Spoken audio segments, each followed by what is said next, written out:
Thank you. So I'll just get presentation going here. Bear with me.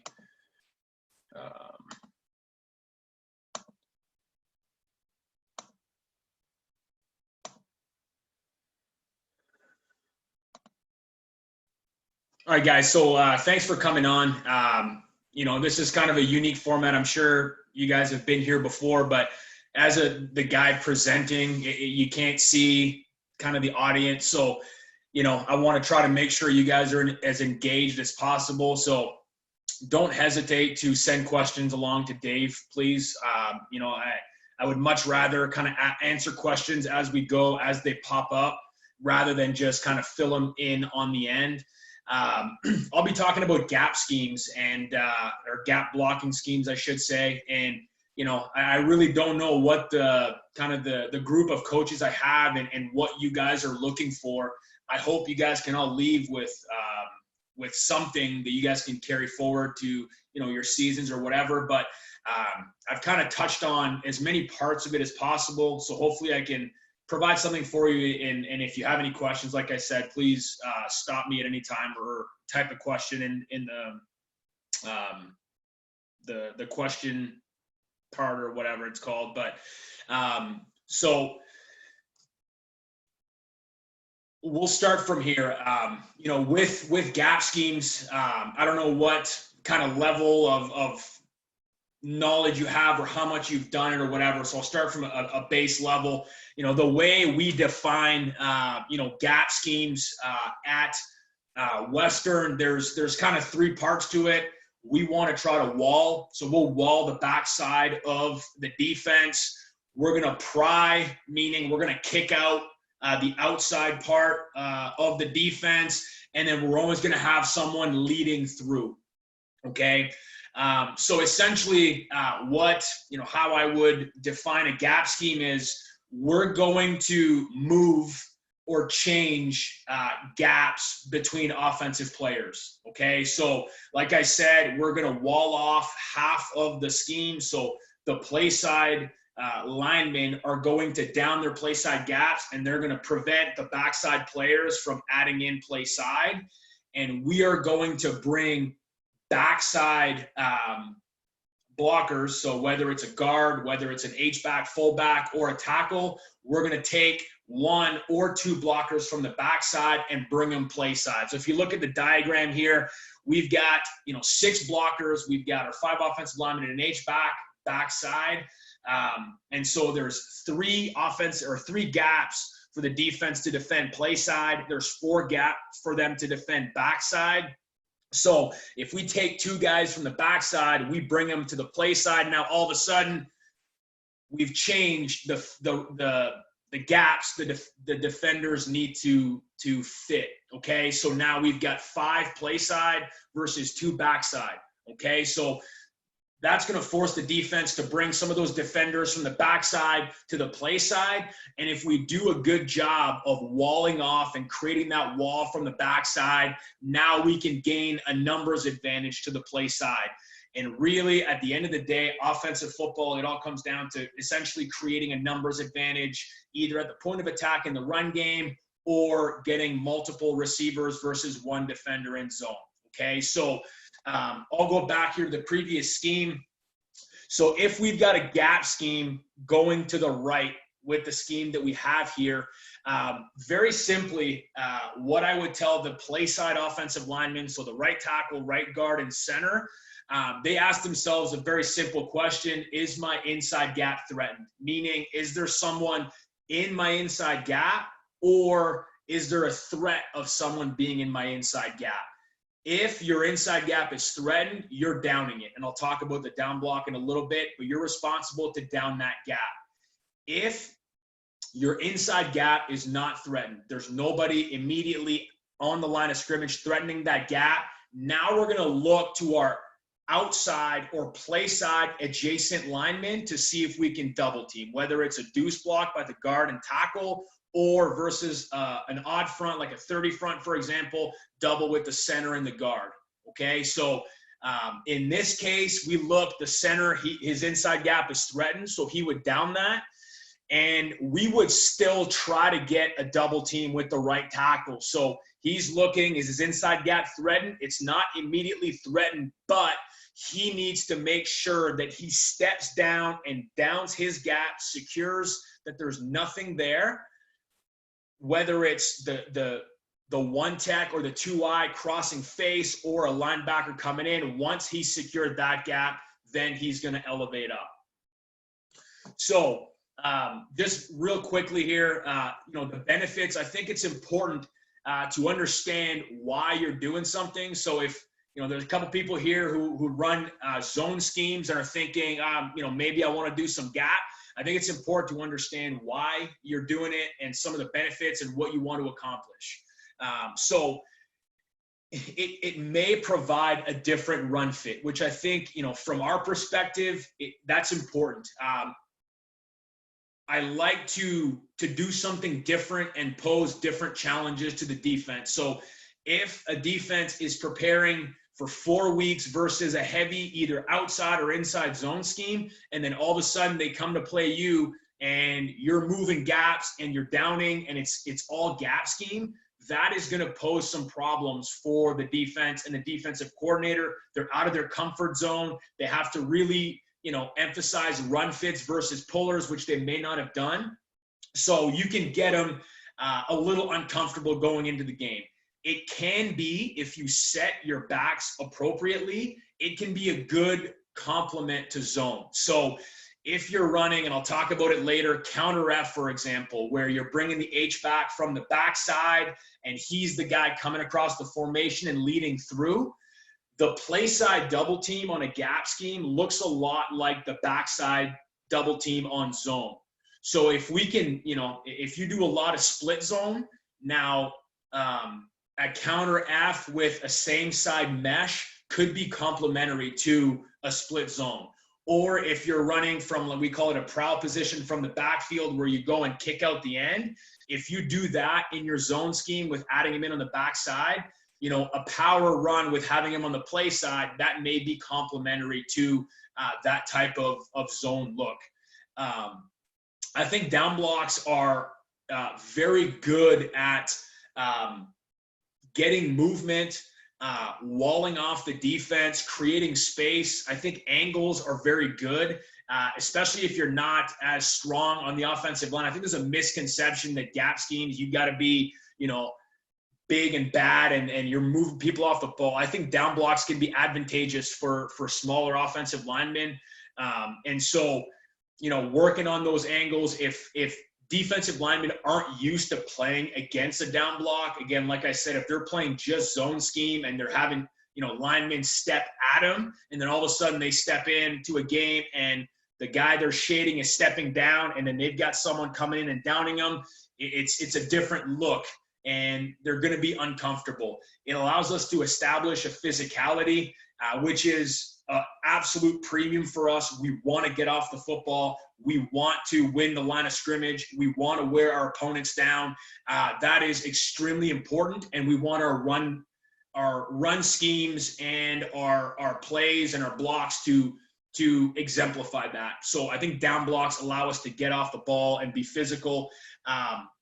We get to have play side double teams. So we get 4 hands, 2 offensive linemen on 1 D lineman. And even if he's at a 1 or a 2-eye, we're still going to try everything we can to protect the guard so he can really get off the ball. So as much as we can at the point of attack, we'll get 2 guys on a play side defensive lineman, which is obviously advantageous. It also challenges the defense to set the edge. I think this is something that's important going into a game, understanding how defenses are setting the edge, who those force players are, and then challenging them by adding guys into the run, by cracking or bashing those guys, and really seeing how they're going to respond to that. So if you're playing a team that's, spilling a lot, and now they're getting a linebacker to scrape, to force the ball back inside, if we can take him out of the equation with a crack block, and now the end is going to spill, who's going to be that secondary force, really challenging the defense to show us that they can defend that. And if they don't, then it can be a really long day. So I think The gap schemes can really stress that in creating wide spaces between defenders. And then it gives us a great opportunity for play action. I think if you ask any defensive coordinator, if you're pulling guards, that's going to give you a much better reaction from the linebackers than if you're just kind of half, if you're stepping all in the same direction in a zone scheme, you're going to get a far better look off of a pulling guard for play action. So now they're going to step in. Again, like I said, if they have to fit the runs past the center, for example, your backside linebacker, we're pulling a guard and an H-back. He's got to go and fit the play side A gap. He's now vacating a zone in behind. So it's a great opportunity to play action. And also RPO. I think RPOs are kind of, everybody's trying to do them and stuff. I think with gap scheme, it's a really great way to conflict that dual read, that dual defender or that backside linebacker. So the blueprint of the gap scheme, like I said, we've got the wall. So our down blocks are going to set the wall. Our pry is going to be the kick out. So we're going to have someone kick out whoever is setting the edge. And then we're going to take someone and we're going to lead him through down the corridor. Okay, that's essentially the blueprint of what a gap scheme is. It doesn't matter kind of which one you use. These are the principles that you're going to have kind of in every one. So, we've got power, we've got counter H, we've got counter GT, and I'm not sure how clear this is. I'm trying to be on brand here with the purple. So I don't know how good it is with the picture in the back, but so we'll start with the one on the left here, the power. And so with that, we've got our downs by our double team on the 3-tech here. So that's the wall. They're setting the inside wall. They're going to double the 3-tech, and they're going to work to the second spot linebacker. The one thing I forgot to mention earlier, on any gap scheme, we always want to leave 2 defenders play side, okay? 2 defenders outside of the wall. One's the pry, one's the wall, right? Or one's the lead blocker. So they're setting the wall, and now our pry guy is going to be the H-back. He's going to be kicking out the end man on the line of scrimmage, and now our pulling guard, he's going to be the lead guy, okay? He's going to lead through the first open gap past the double team, and he's going to essentially make space, okay? That's one way of doing it. You can change it up to fit your personnel. I know a lot of teams like to have their down lineman or their lineman guard kick out or pry. So in this case, if you're playing a team, you don't have a fullback that's overly physical that can handle DNs, one way of doing it is counter H. So now same principles, we're going to down play side, creating that wall, but now our kick out or our pry is going to be our guard coming and kicking out the end man, the line of scrimmage. And now our lead is going to be our H-back coming through for the first spot linebacker, okay? And so you can really use whichever, gap run fits your personnel best. And then you can change kind of the mesh. I've got different meshes here. So we've got a pistol mesh, which, on power, if we wanted to go downhill, you can do it out of the eye or you can do it out of the pistol. They're both good looks. Here we've got an offset, same side mesh. And so, if you're looking at it from a defensive perspective, we got a backside double. We've got our H coming across. So pre-snap, they see tailback here, H over here, based on game plan, if you can kind of disguise your zones with throwing in some gap scheme, it can be complementary, okay? And then the last one here is just the counter GT, which now we're bringing 2 backside offensive linemen, so our guard and our tackle to be the pry and the lead. So we're going to set our wall with our double teams here. We're going to set our wall. Our guard is going to do the same thing as he did on counter H. He's going to kick out, so he's going to pry. And now our tackle, he's the guy that's leading for the first spot linebacker. And then, there's a number of things you can do. You can have your fullback kick out the end. You can read the end. There's kind of a couple things you can do to take care of the backside. But, that's one way of doing it, is just having the H block the backside end. Okay. So with that, how can we equate numbers in the run game?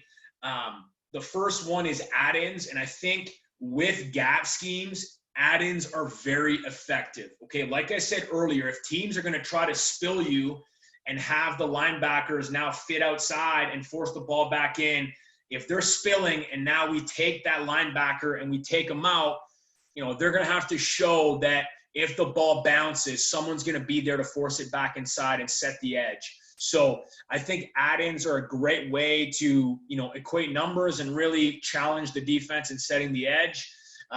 There's kind of a couple ways that we've done it. You can line up, if teams are keeping the half in the boundary, you can go trips and either motion your number one receiver or have the number 3 receiver block the first ball linebacker, who's kind of, you know, he's apex, he's playing number 3, he's playing inside number 3, but he's also got eyes in the run.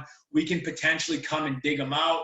And then you'll see on the film later on, we can crack out of 2x2, and then we can motion someone across to come and block the person that's over top of number 2. So there's different ways to add in, but we always want to try to get that or equate numbers. So if they got 7 defenders, you know, we don't want to, as little as possible, we want to, you know, run with 6 blockers against 7 or 8 defenders.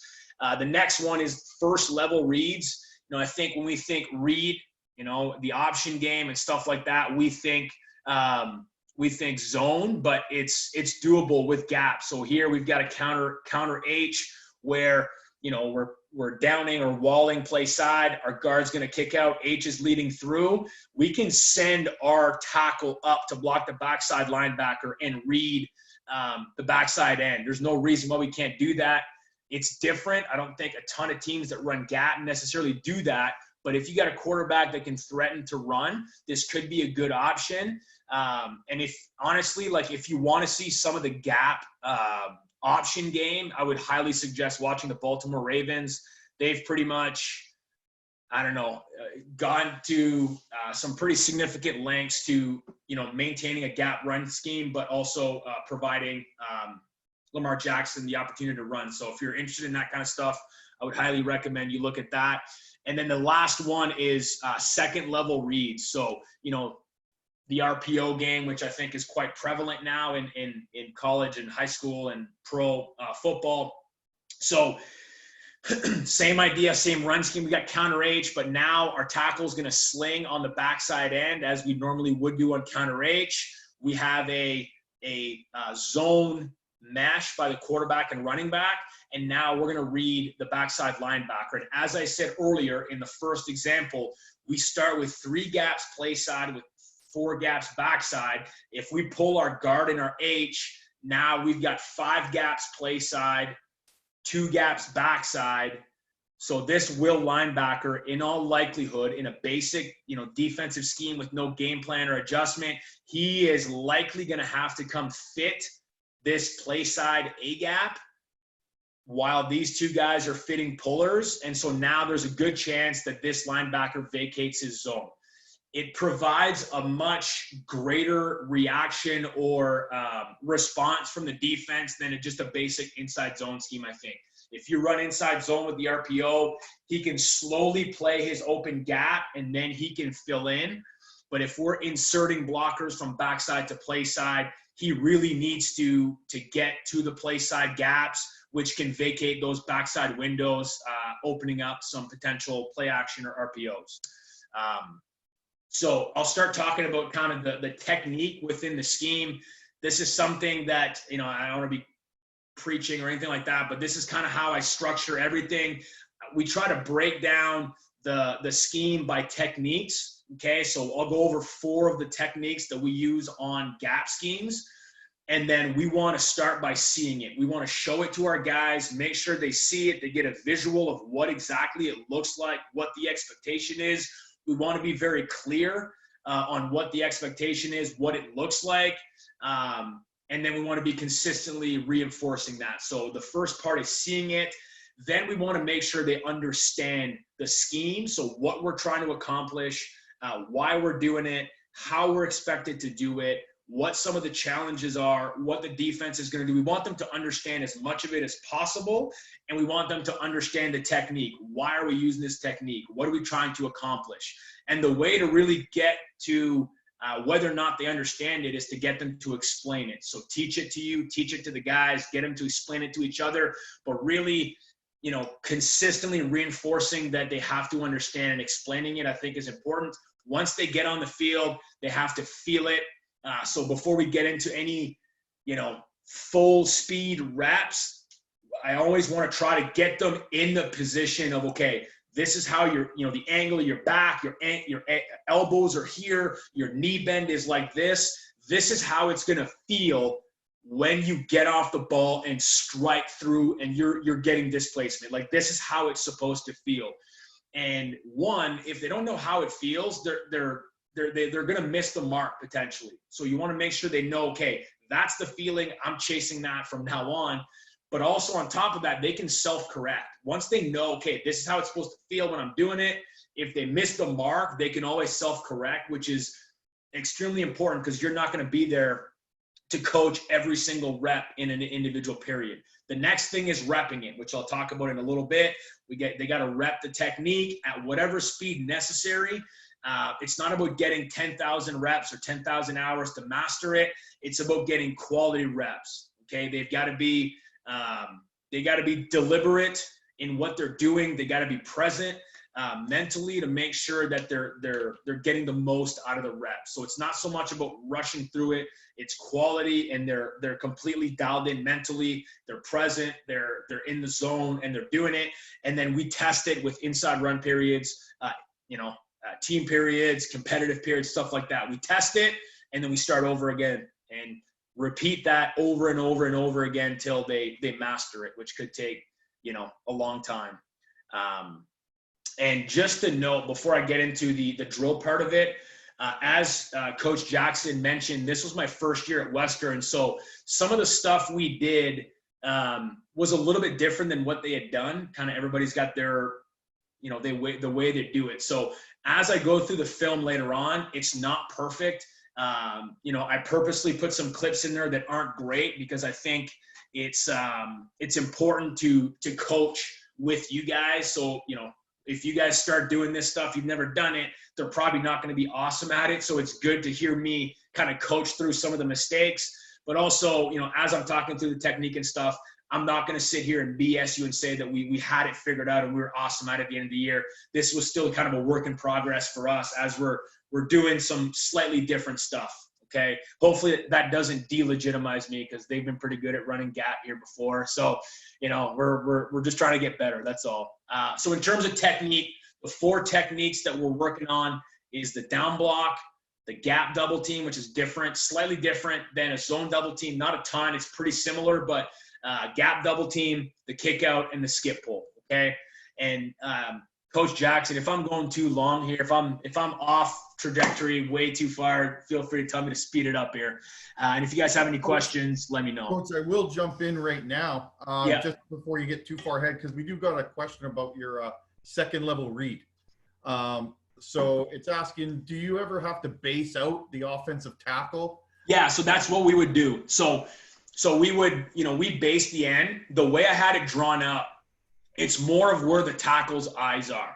So he wants to secure the B gap before he works out to the tackle, right? So the best way I could put it is backside of RPO. And again, I don't know if I have it figured out or not, but the way I equate it, backside of an RPO, I would treat the same way as like an empty protection, right? So we're going to take the most dangerous 2 of 3 potential rushers. So, we'll scan 2 down linemen up to the will linebacker. So if that will linebacker is on the line of scrimmage, that tackle is going to have to squeeze down, right? So we want to secure the B gap with our eyes.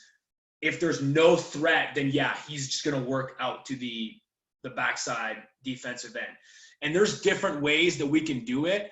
It's by game plan. So depending on who we're playing, if we've got a guy who's just, a stout guy and,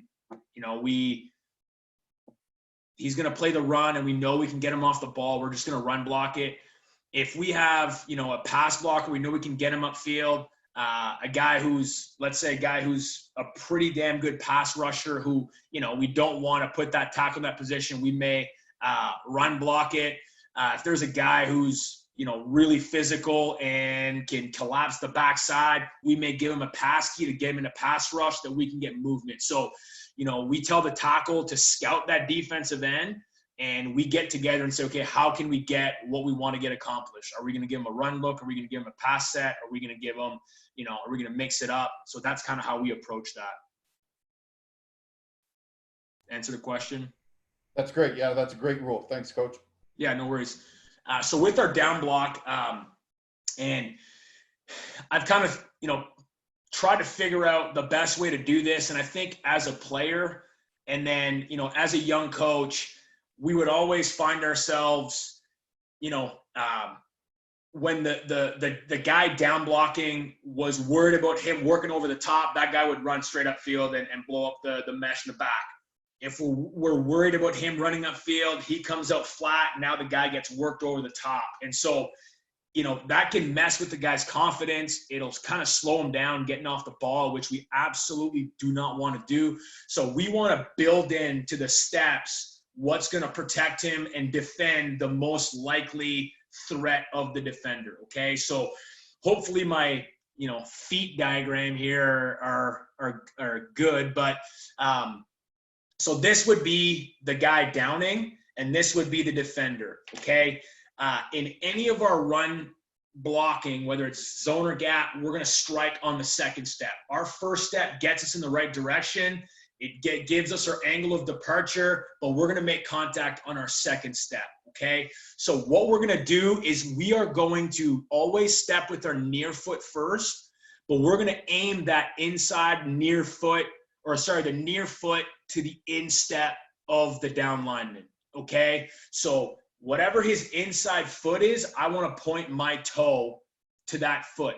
I always want to gain 6 to 8 inches, as we tell offensive linemen, but by pointing my toe and gaining ground, pointing my toe at his instep, that allows me to get in position to defend what he's most likely or the biggest threat of doing.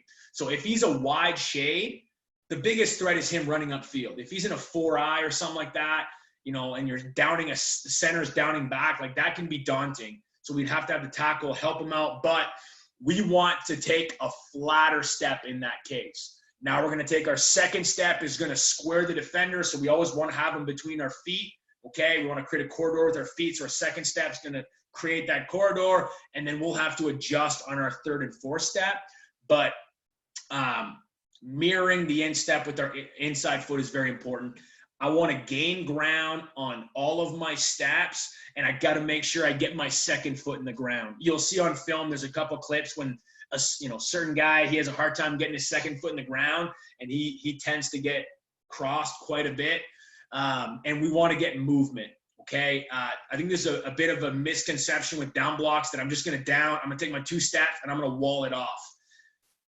If you want a stalemate, you have to meet the guy with equal force. So you got to get off the ball, because he's probably going to be coming in trying to get hands on you and collapse your gap.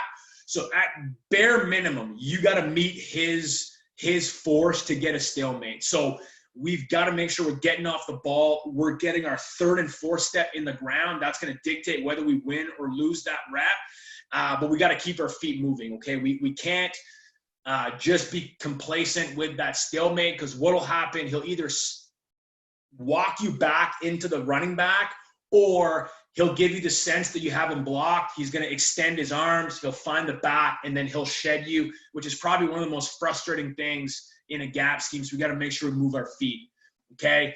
The lower diagram here is if he's in a tighter shade. Okay. So now, you're downing a 2-eye. What's the biggest threat? Him probably crossing your face, right? Or a center in a 1-tech, we shaded on the center.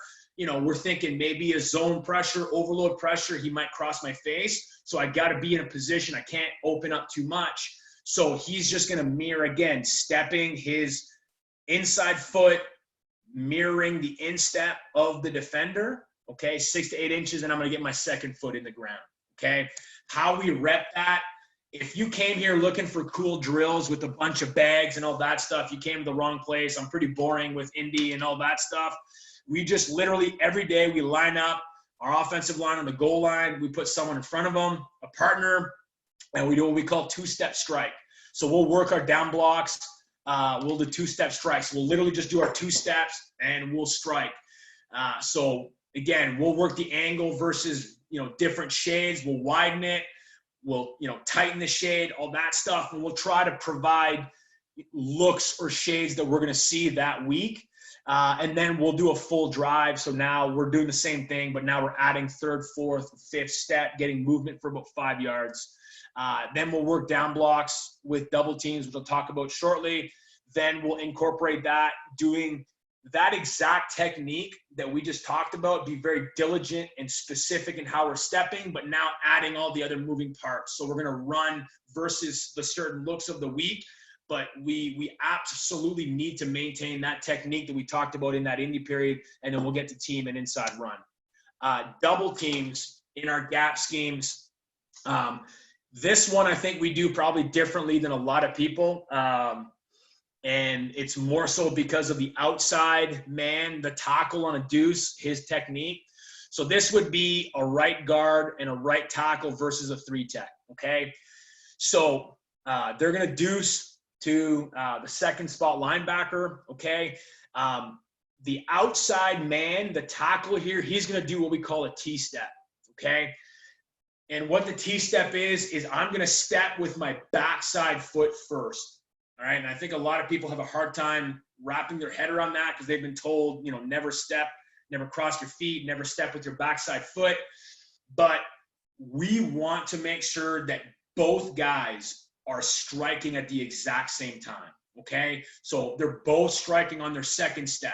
We don't want to strike on 3 steps and 1 step. We're going to be disjointed and we're going to be working against each other. So we want both guys to strike on their 2nd step. Okay. We also want to generate as much force as we possibly can to get off the ball, to get that 3-tech or that D lineman off the ball, okay?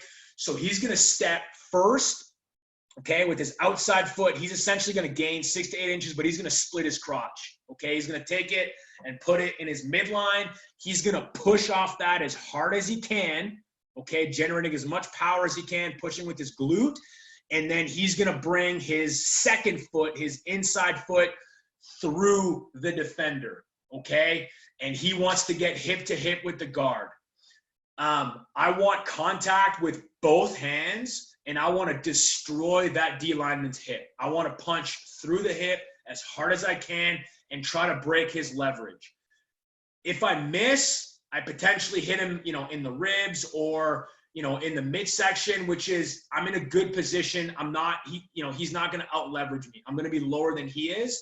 And the other reason we do that too is I want to avoid any of this, like the elbow out, and you'll see it on film. We did it this year where guys are touching the shoulder. We can't get tight enough if guys are doing this. I want as tight of an inside arm as I possibly can, striking so I can get as tight to my guard as possible. Okay, so that's the technique on the T-step.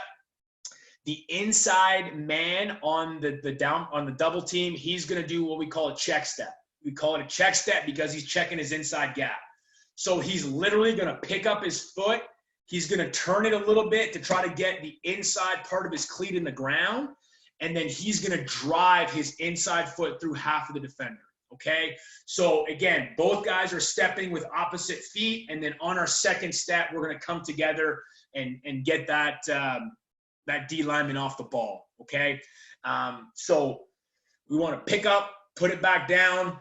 We're still protecting our inside gap, so that guard, he's going to pick it up, put it down. I'm going to strike or step with my 2nd foot through the defender, through my half of the defender, but my eyes are inside that whole time, okay? Because I have to protect my inside gap. If anything comes, I'm going to pick it up, okay?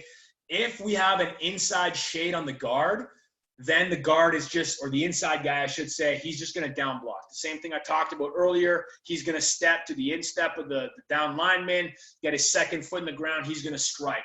The tackle is still going to T-step. He's going to step with his outside foot to his crotch. Then he's going to get his 2nd foot in the ground, staying flat down the line of scrimmage, protecting the hip of the guard. Because what we don't want is this guy flipping the gap and having the tackle go up too fast.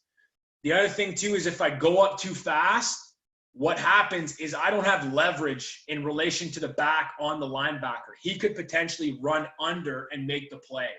So I want to get to the hip of the guard. If there's any color at all, I knock the shit out of it, and then I'm going to work up to the linebacker, okay? And so that's what I mean by, even though we're not technically double teaming, we can't, like, the tackle's protecting the guard, so that guard can really get off the ball and not be afraid to miss and really, you know, establish the line of scrimmage. If this guy flips, it just turns into a double team. Simple as that. The other reason why we T-step is we, you know, I'm not sure I would do it in the States if we don't have the yard, but if we have that yard, by stepping with my backside foot, I can cover more ground on 2 steps. If I step with my near foot, it takes me 3 steps to cover the same amount of ground. So legitimately, on whatever surface you're on right now, I got my hands on the table. If you do it, you'll realize that you're covering more ground than you would if you step with your inside foot, and it times up better. So that's our double team. How do we work it? We line up in a line, we pair up, we do it in our 2-step strike. So we'll do a T-step and our check step and our 2-step strike, and then we'll do solo doubles. So, you know, I strongly believe that if you have 2 people working together, you want to start working them separately, because you want that tackle to take complete ownership of his half of the double, and you want that guard to take complete ownership of that double. So we'll break them off. We'll have the tackle work his T-step and get movement on one guy. We'll have the guard, you know, check stepping and getting movement on his guy.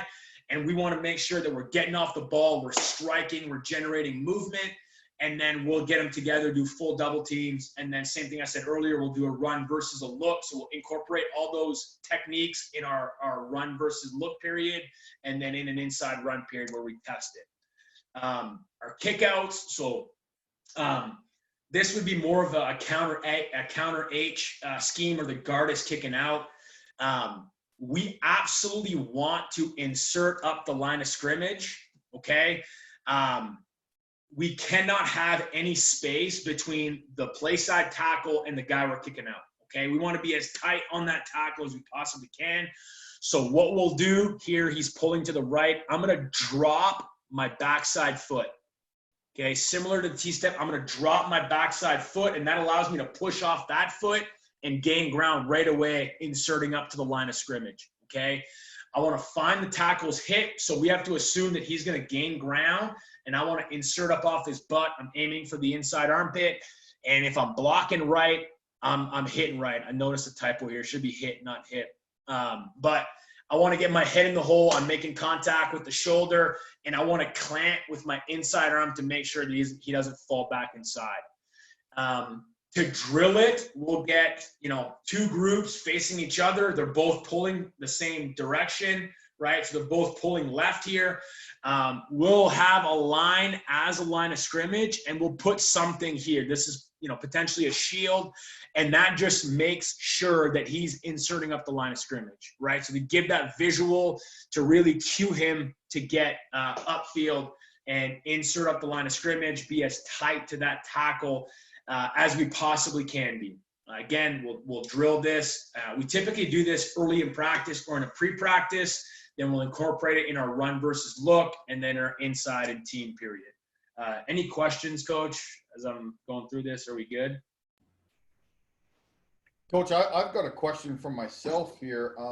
Looking at it, if your base is primarily down blocking, pulling, and then setting up play action, talk to me a little bit about why you would not switch the feet of the offensive lineman and have your inside foot back. What is the drawback if you're to do that, apart from going against the way every other team's O-line is set up? It's a great question. I haven't really thought about that. I'll certainly give it some thought, because I'm not opposed to working outside the box. My initial thought would be, you know, pass protection. Like, we still do drop back. We still do all that stuff, which, you know, we want to have a firm inside, you know, inside presence with our feet. We want to make sure we're preventing any inside penetrators and stuff like that. We do run zone, right? Like, I'm not sitting here saying that we don't that we don't run zone. Like we're pretty balanced, honestly, between gap and zone.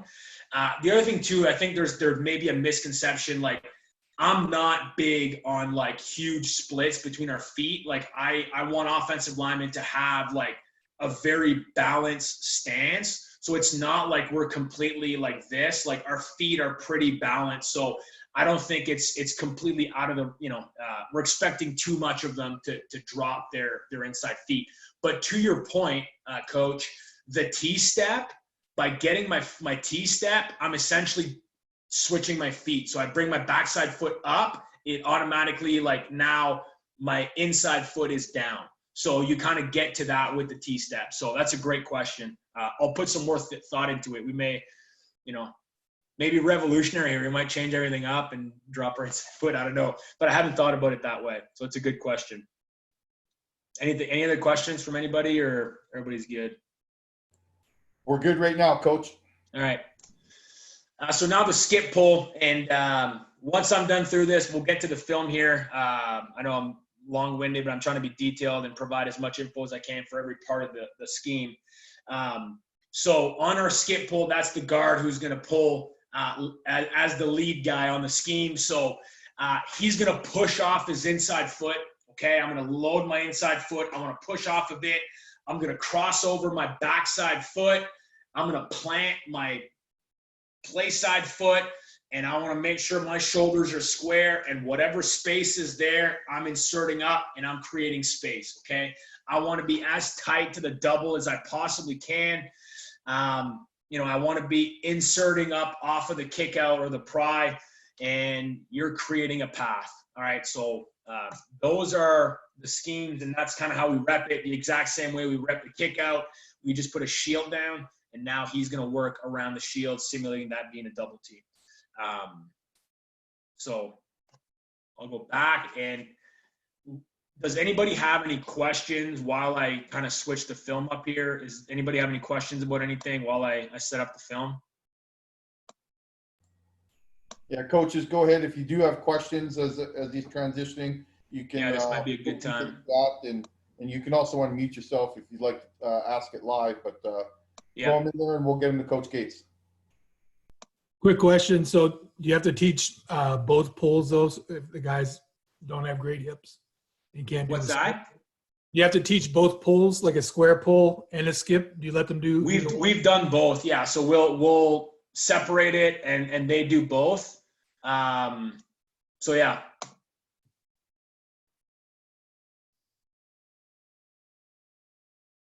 The one that I find that's been hardest is the kick out, inserting to the line of scrimmage, especially with teams that are spilling. That's kind of the one where we want to make sure that guys are as tight to the tackle as possible. But we've done both. We've taught both, and we've worked both. So.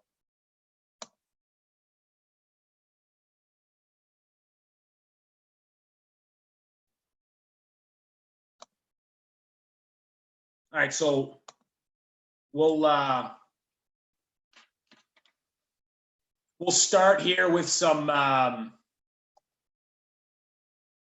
counter H, as I talked about. That's kind of the starting point. So we've got some motion, and I'm not going to talk too much about the motion, but here you can see we've got our H on the backside. So we've got our guard and tackle. They're going to be setting up the wall. The guard, he's going to be kicking out, so he's the pry guy. And then our H back, he's going to be leading through, okay? So I'll get to the tight here.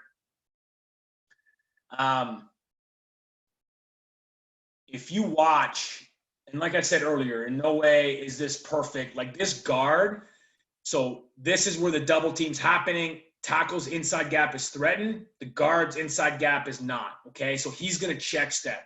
If you watch his inside foot here, this is not good. This is not what we want. See how he basically just like, there's no power off of that. What I want is I literally want that foot to come up with a bent knee, and I'm going to plant it in the ground, and I want to drive off of it, creating as much force as I possibly can. Essentially like a one-legged squat or like a lunge or whatever. I want to push with my glute, but here it's kind of all toe, right? he's driving with his toe and he's getting calf, we're not generating as much power as we should, okay? The tackle's not bad. He's stepping with his inside foot. It's hard to see, but I think the tackle does a good job of covering him up, but the guard could generate more power. The center here, he's just position blocking, and he does a pretty good job of position blocking, but we want to get movement. We want to move our feet, always match his force with force, okay? The kick out here is not great. We really don't get a kick out. Fortunately, he takes himself out of the play, and he doesn't insert up the line of scrimmage. We want him to insert off the tackle as tight to that double as possible. And by getting our head in the hole, hitting right shoulder, if we're pulling right with clamp hand inside, if he spills, there should be a natural log that happens there.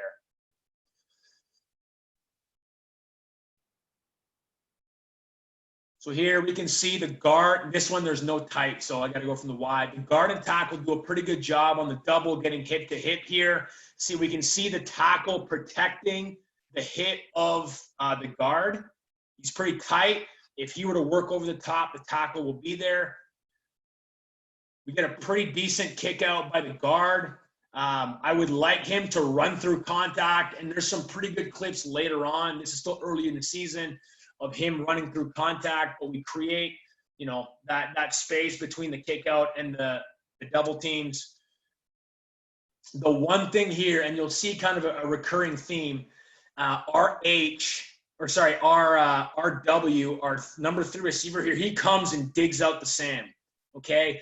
And we need to communicate that to the tackle because he's thinking that he's the one, right? He's the one guy outside the kick out, and then we got our kick out. So those are 2 guys that he's leaving. So this tackle's thinking that he's working up to the mat. Because our W is digging out the sand, we can double all the way back to our will, okay? And essentially, in the gap scheme, as much as possible, I talked about add-ins. By adding in, we can create better angles and really stay on the line of scrimmage longer than the defense probably wants us to. But the H-back does a good job of switching off here. He sees that the tackle got off on the mat, so now he sees that. So, you got mine, I got yours. He gets his eyes to the will and does a pretty good job of adapting on the fly here.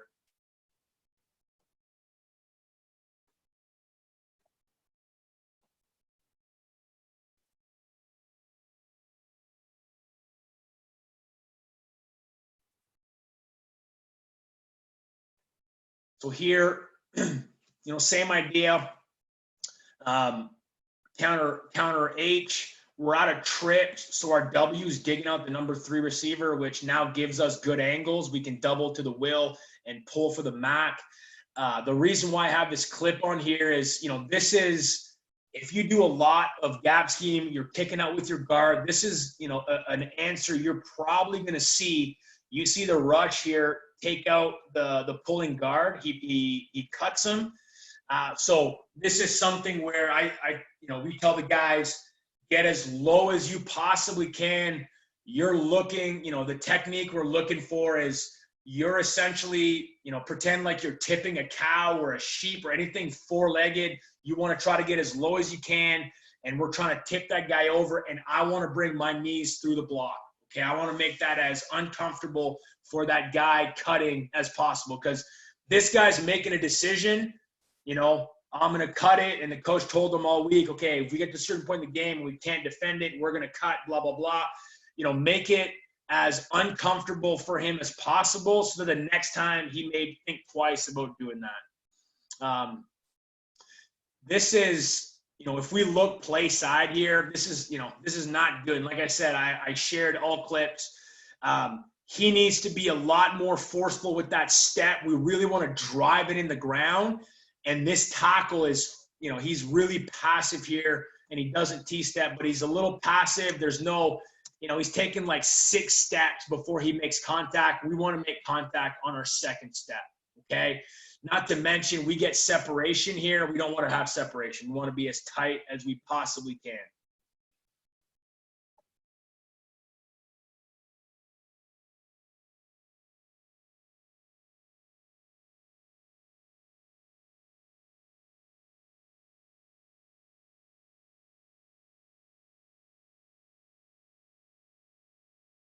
So here, we're thinking we're going counter H to the left here. So left side's play side. All right. They're thinking, okay, guards inside gap is not threatened. Tackles inside gap is threatened, although he is on a tight shade with the guard. So he's got to assume that he may be working or crossing his face inside. So that's exactly what happens at the snap. So now the tackle is he still wants to get to the hip of the guard. This is what I don't like. Okay, see the arm there, and he's turning his shoulders. I want him to stay square to the line of scrimmage and get his hip to the guard's hip and really secure the line of scrimmage. Okay, and then he's going to continue on his track. They run a twist here between the nose and the 3-tack. So the center and the guard actually do a pretty good job of exchanging this. And then the kick out here, you can see he was thinking cut block. He's a lot lower, and he's running his feet through contact. See the clamp hand here. He's pulling left, so he's going to kick out left.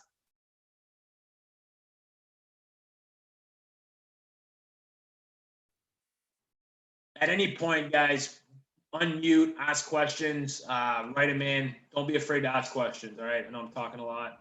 We do have one here, Coach, asking about the running back. So it's asking what's the running back's vision or insertion point? What are you telling the running back on his path? We recruit the running back, and he needs to be fast and make guys miss. We don't coach him. No, I'm kidding. So I meant to mention that earlier. So his aiming point is the outside leg of the guard. So there's different I've done it kind of both ways, where you've got your A gap power, A gap, counter H, where we go right down the butt of the center. That's one way of doing it. We've changed it. Like I changed it over once I got to Western. We're going B gap, and we're reading that kick out. So that H back, or whoever is inserting up, he's reading the kick out. And so he's looking at it at the kick out's back. And if he sees, he sees that he's perpendicular to the line of scrimmage, he's going to insert up. If he sees the puller's butt and he sees the numbers, now he's going to work outside. And so that tailback, he's got the same read. Okay. And that H-back is going to tell him where he's going to get to. We want him to stay on the inside hip of the lead blocker, and he's going to make his block or his cut off of that lead blocker's block. So if the linebacker ends up fitting outside, we're going to hit it up inside the lead block. If he stays inside and we have him reached, now we're outside the gate. So B gap. He's reading the kick out. He's following the H-back. The H-back is going to tell him, whether it's going to be an inside insertion or if we're going to wrap it around because there's a spill or a log. Hopefully that answers the question. That's a good point. I meant to mention that earlier at the start, so I'm glad you asked that question. Anything else, guys? No? We're good at the moment, Coach. All right. This one, it may not seem like it on film, but if you watch the H-back, the collision here, I was in the booth and I heard it from all the way up. It was a very loud collision between the H-back and I believe the halfback.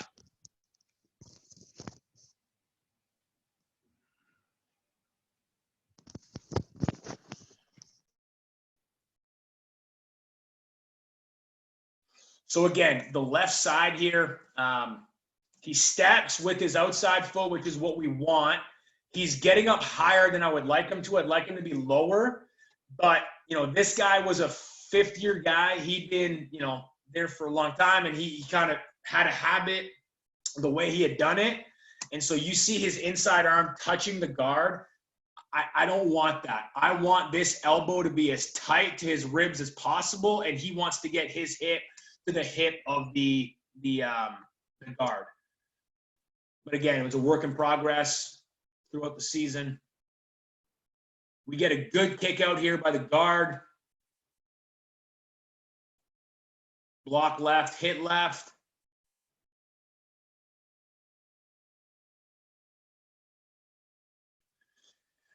One thing I would coach the left tackle on here, I do not want him to stop in space like this and wait for the defender to come to him.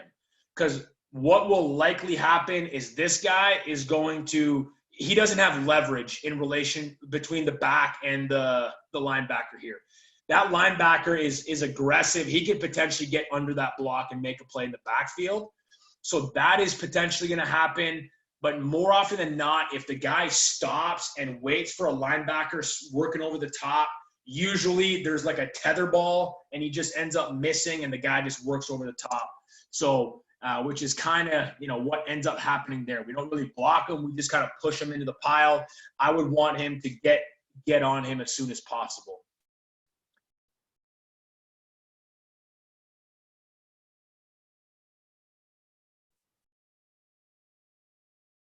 All right, so here, this is a good example of,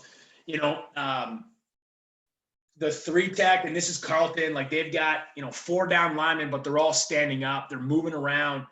God knows where they're going to end up at the end of the snap or when the ball is snapped. So we're running it to the right here, and the right tackle's thinking, okay, I got a down block on the 3. If this guy works out, we tell him just stay with it, okay? And so the 3 tech works outside here. And so unless we have the end spike in and we can gather it into the B gap, in that case, we want to take the end. But if that defensive end is just going to shuffle down the line and squeeze the gap and the 3 tech's going to work over the down block, we're going to tell that guy to just stay on it. Okay, and so now it's not a deuce. Tackle's going to stay on the 3. That guard should keep working down to the backside linebacker here.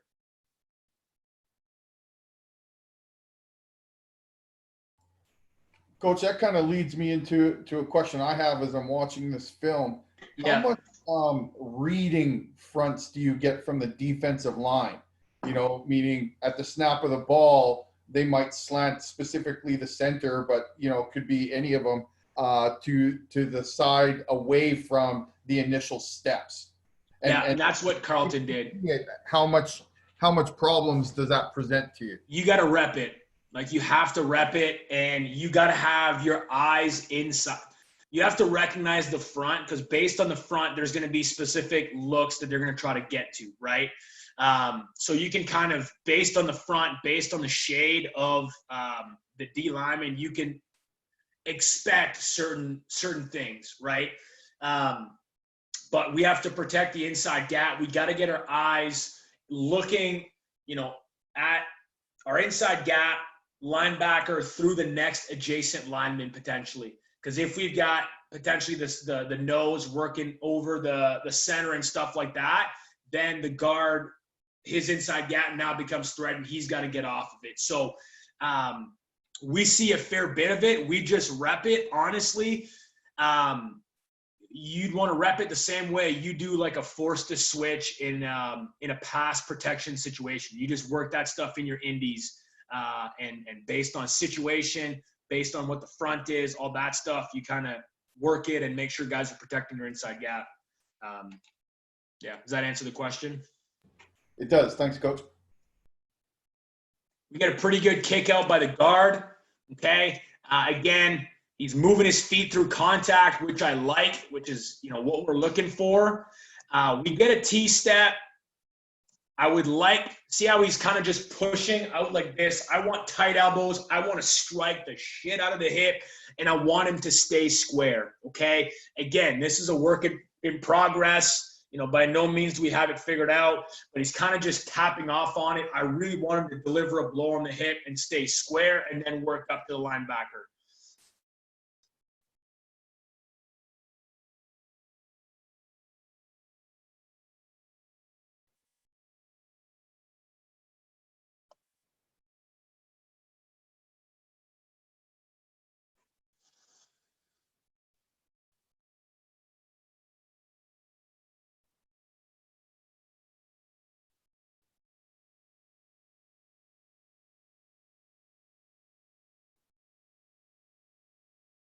And again, same thing. Okay, we've got our W here is digging out the number 2, or sorry, the will in the boundary. So our tackle, unless this guy is penetrating this gap, which, you know, he may have thought he was, that may have been why he was doing it. But I would want this tackle to not get his hand out, get hip to hip, and work to the backside linebacker, creating as great of angles as we possibly can. And so now our H-back would be on this guy. And again, Antonio does a good job of recognizing that and switching off with Dylan's linebacker here.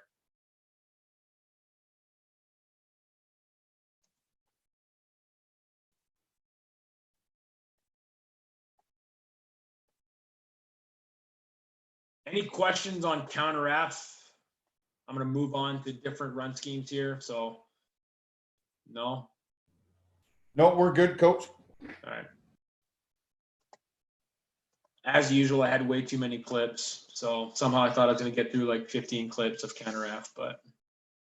All right, so this would be GT, counter GT. So we're going to pull our guard and tackle here.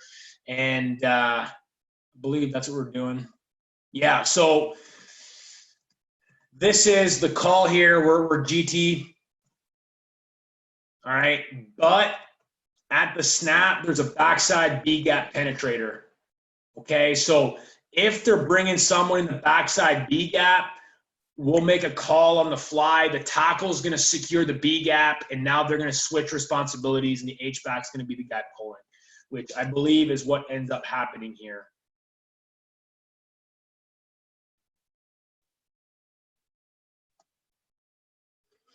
And just to touch on the add-ins, like what we're doing here, we're in a 2x2 set.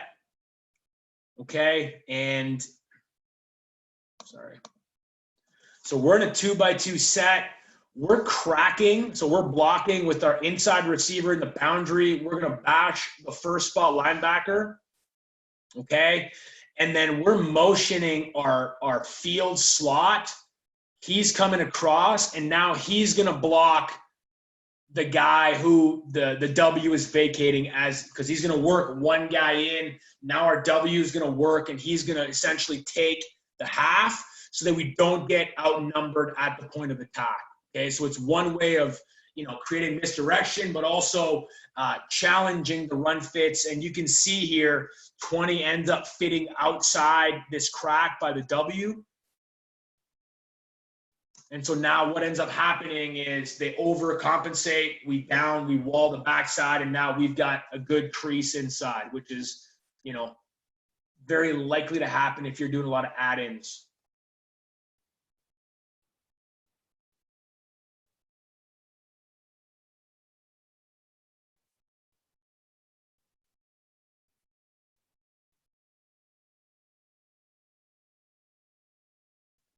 All right, so here, again, play side is the same. Okay, these guys are walling off. Our guard here, actually, yeah, our guard is going to be kicking out. So he's going to be prying. And then now the tackle, he's the guy who's going to insert up and lead block. One thing we absolutely want to make sure of, okay, and I don't think they do a good job of it here, is you want to make sure that your guard and tackle are on separate levels, about a yard apart, both in distance and, you know, in both dimensions, okay? So far back and away, so that he can decipher whether it's a kick out or a spill, a log, all right? So here he sees his butt's perpendicular, so now the tackle is going to insert up in the hole.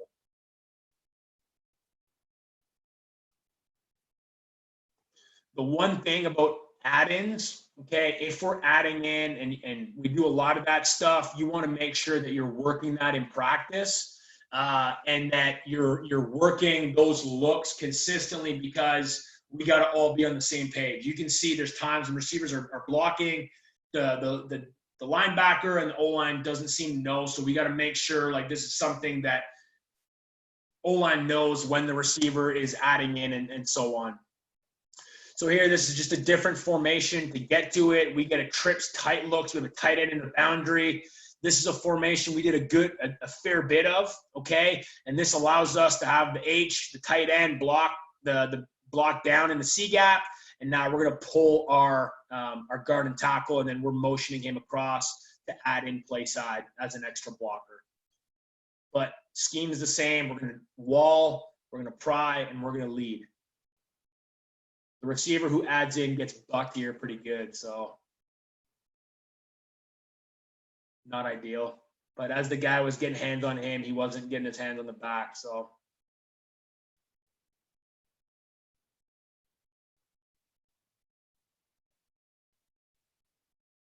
So again, play side, the footwork's not great here. We're not, the check step's not great, and we're not T-stepping. We're still very, as you can see, this was third game of the season. We're inconsistent doing it, okay? So again, that's something we worked on this offseason, the time we had with them, but we got to keep working it to make sure that, this tackle is getting hip to hip and not just giving his elbow to the guard and creating space here.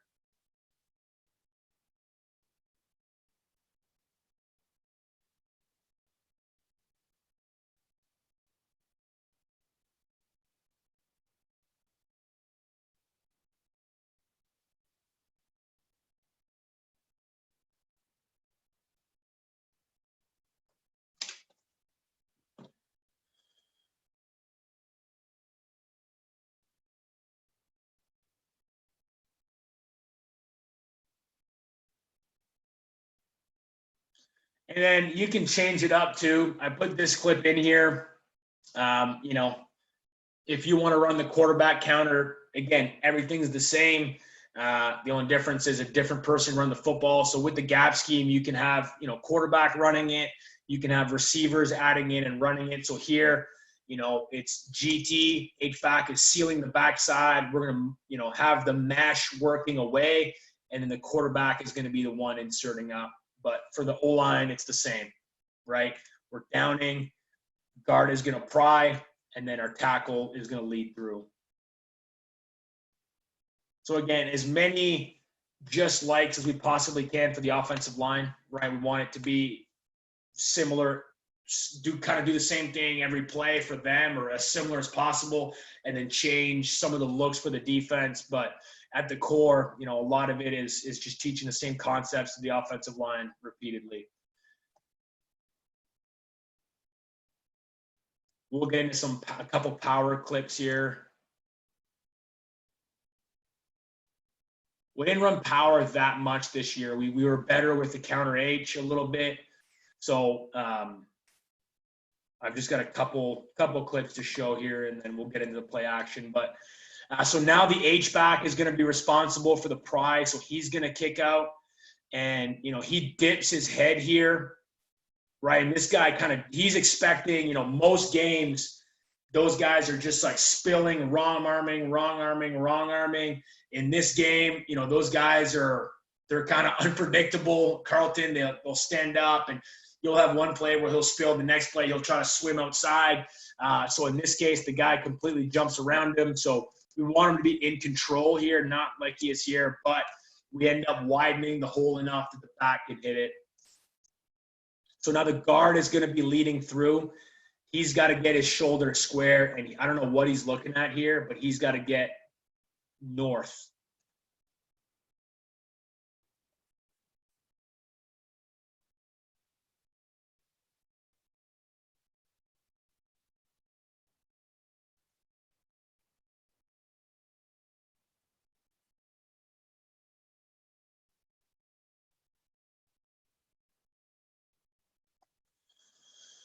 All right, so we'll go left here.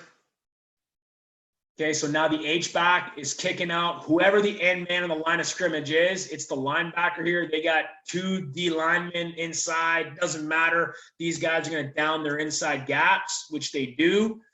Whoever the end man line of scrimmage is, we're going to pry him. Okay, so we get the kick out, and now our guard, he's going to lead up through the hole. And then we're in a 3-back set here. So we've got our second fullback. He's just going to lead through looking for the backside pursuit.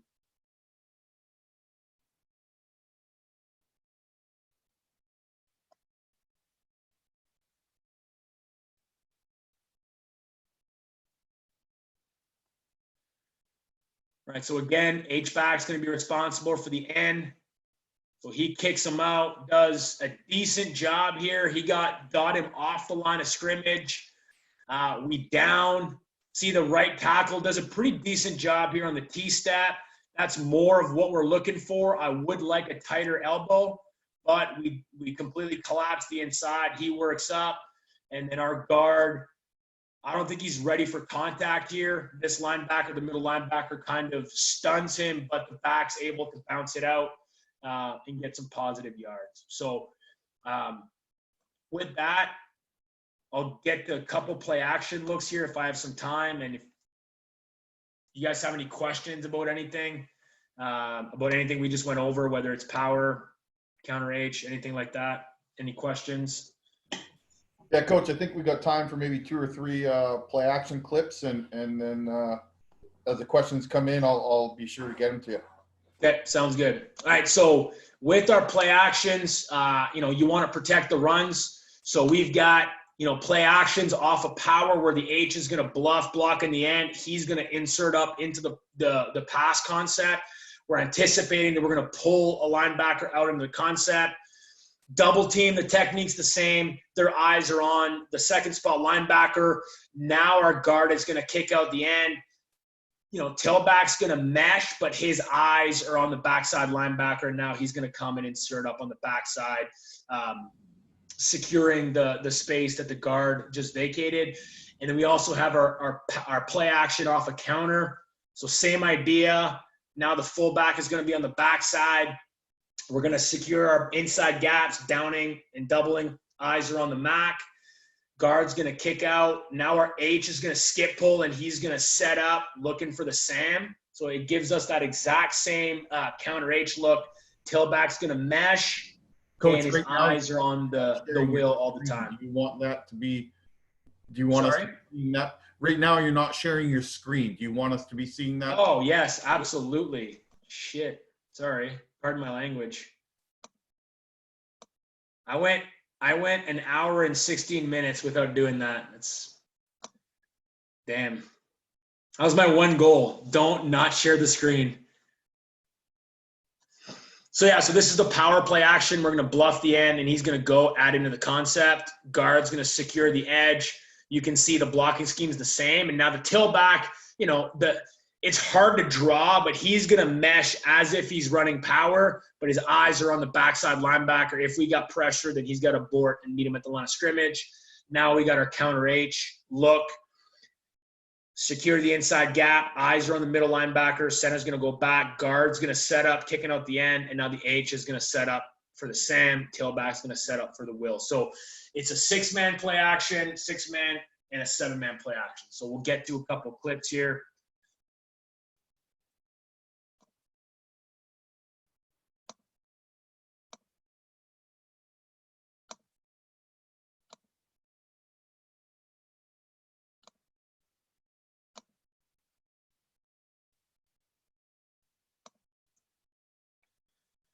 All right, so I think I start with, so we'll start with the power play action.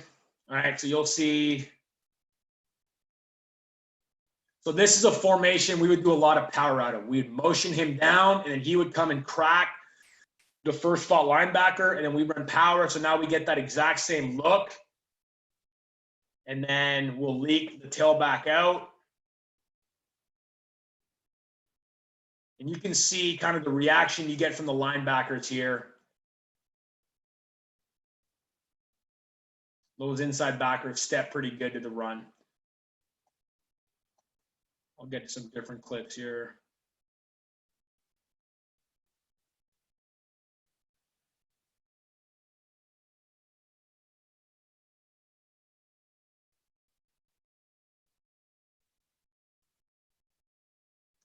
So the technique is the same. Okay, technique's the same for the down blocks, the check steps, double teams, all that stuff. Just based on the play action, our eyes might get to a different linebacker, but in this case, we're on the second spot. Guard here is way out of control. This guy was, we had to work on this. This was the first game of the season. He came out and he was just trying to kill the guy. And, with our play action, we have to be a little more in control because, we have to maintain the integrity of the protection. So here he whiffs it. We want to be inside out on that. We don't want to end up outside of the defensive end.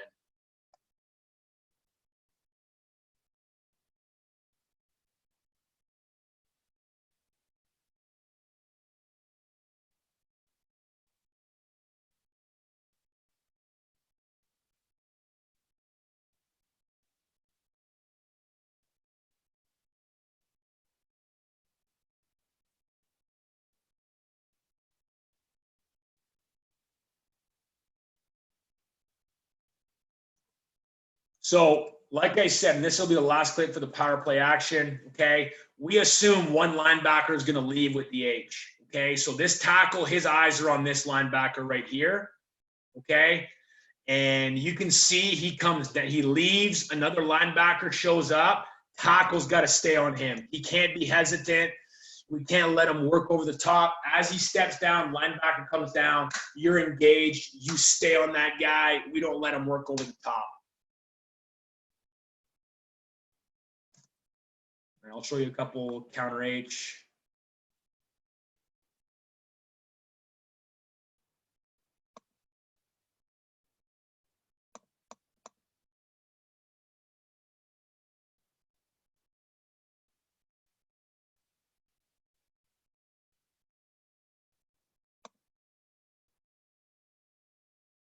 So this is the look off of counter H. So we'll have the H in the backside. He comes, skip pulls, and he's going to set up play side looking for the Sam.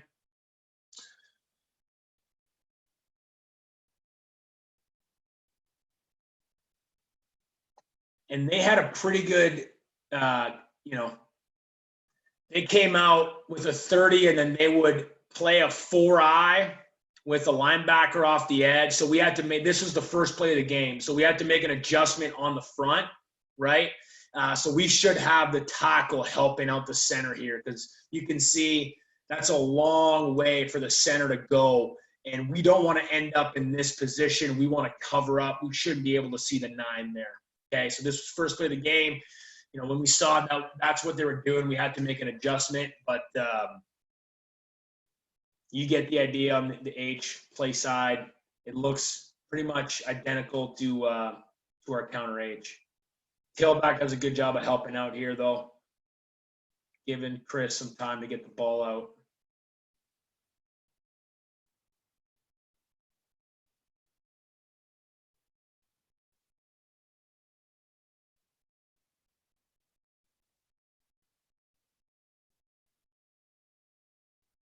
Same thing.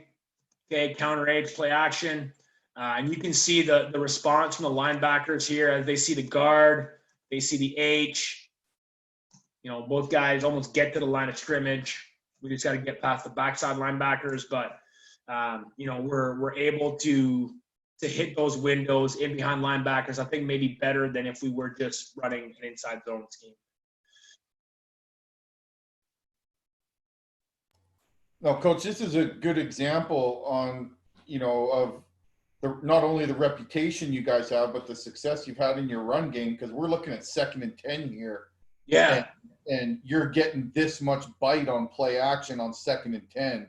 Right. Because of the respect of the gap scheme, right? Right. You would like to think that a zone team isn't going to get nearly as much respect here on a 2nd and 10 play action. As you guys are here, because they can play a little bit softer, get into their window, and then work back downhill, which is I think what a lot of coaches would kind of coach them up to do. So.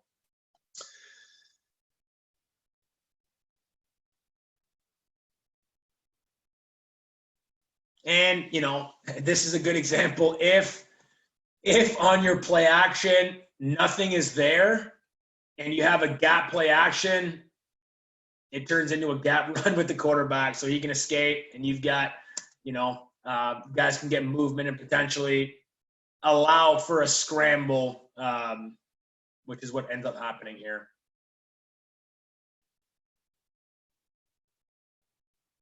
Number 12 was pretty good, so he made us look really good many times this year.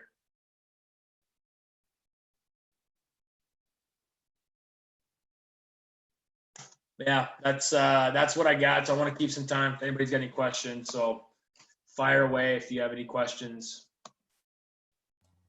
Yeah, coaches, if you do, you can either unmute yourself or you can put them into the chat, and we'll get them to Coach Gates here.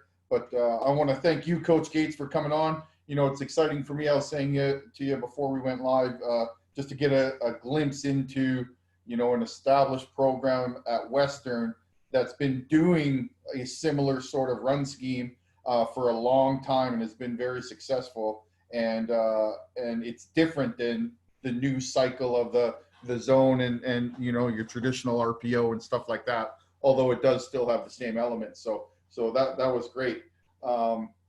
And when you are teaching your double teams, I think you said early on, you want 4 hands on the guy. Yeah. You're not going inside hand on the guy. No. Is it always on zone, we'll get 1 hand. On gap, I want 4 hands on it. Let's get that guy off the ball. Let's, be physical, reestablish the line of scrimmage, wear them down. At the end of the day, if that linebacker makes the tackle at 5 yards over the top, great. But we want to make sure we're getting movement on the line of scrimmage. So 4 hands.